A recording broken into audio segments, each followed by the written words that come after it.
You ask Tiger to solve. This deals with linear equations with one unknown.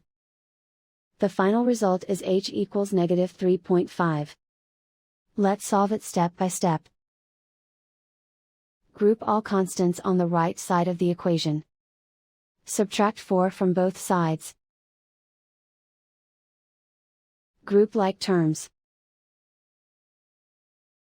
Simplify the arithmetic.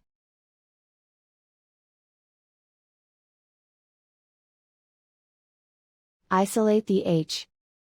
Divide both sides by 2.2. Simplify the arithmetic.